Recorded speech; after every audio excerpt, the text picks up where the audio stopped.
Hello, and welcome to Quick Charge by Electrek. I'm Mikey G, and it's Thursday, March 16th.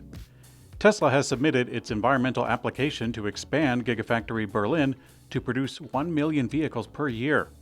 The site is currently approved to produce a capacity of 500,000 per year, and it hasn't been entirely smooth sailing. With the initial phase of the factory, Tesla faced a lot of pushback from environmental groups for a variety of reasons, ranging from deforestation to bat habitat to water usage. Lately, water usage has been the biggest concern, and Tesla made sure to address it in the application for the expansion. We expect the company to still have to battle with the environmentalists, however they have strong support from local politicians, which should help things move forward regardless. Tesla is launching a new feature to help homeowners with rooftop solar charge their vehicles with excess solar power. Over the last few years, Tesla has made it clear that it is more interested in controlling power load rather than bidirectional charging, which has become a popular segment in the EV industry. A new update to the Tesla mobile app showed new code that reveals a feature focused on allowing charging from excess solar power. But the code clearly talks about optimizing charging for owners. It makes it sound like you can link your car to a specific solar site, and when plugged in at the site, Tesla will monitor and can charge from the excess. This likely means that the car won't be prioritized unless there's excess, and then it will charge.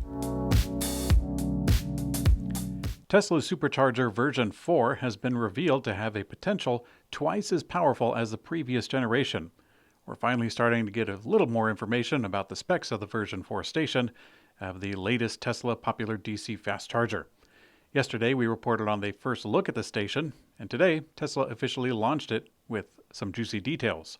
A Tesla owner spotted the specs of the charger, revealing a rated voltage of 1,000 volts and a current of 615 amps. The total output is something that is very rare for vehicles to attain on the singular level. Most any Tesla on the road wouldn't utilize that kind of power, except for maybe the Semi, but they have their own stations and their own power architecture. But the move for Tesla is undoubtedly for splitting power and perhaps future-proofing. A combination of a longer cable designed with the higher output makes it a significant update. Volkswagen has introduced its much-anticipated affordable EV called the ID.2all. It's a concept, unfortunately, but they say it has 279 miles of range, give or take. Now, despite the ID.2all being deemed a concept, Volkswagen says that it will unveil the production version of it for European markets in 2025, with a goal of starting it at less than 25,000 euros. The concept vehicle is reminiscent of the Volkswagen Golf, as it's a compact four-door with a fairly steep hatchback, at least steep by EV aerodynamic standards. The interior features a lot of accent lighting and a touchscreen tablet in the center of the dash, with a narrow instrument cluster screen behind the wheel. It doesn't look like Volkswagen has any plans to bring the ID.2all concept to the US, but at least it is coming to production. Well, wouldn't you know it, Volkswagen is preparing to launch its smallest, most affordable EV yet, and it is tipped to be called the ID.1, starting at a price of around $20,000. The Volkswagen ID.1 is expected to launch in 2027 and will sit below the ID.2all concept, which was officially shown like 1 minute ago. Now, according to Autocar, the ID.1 will be similar in size to the current gas-powered Volkswagen Polo, a B-segment vehicle which is not sold in the USA.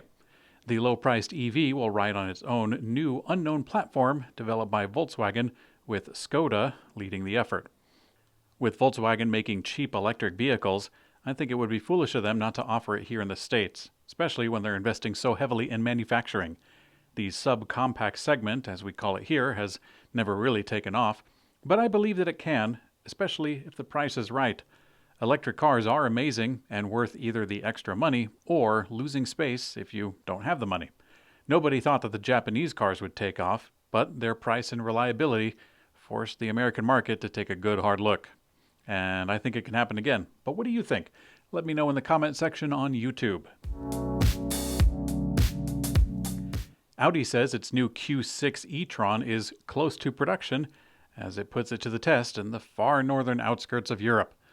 The company is parading new photos of the Q6 e-tron driving in the snow, curtained by the warm light of the setting sun against the silhouetted coniferous trees of Northern Ireland. How lovely.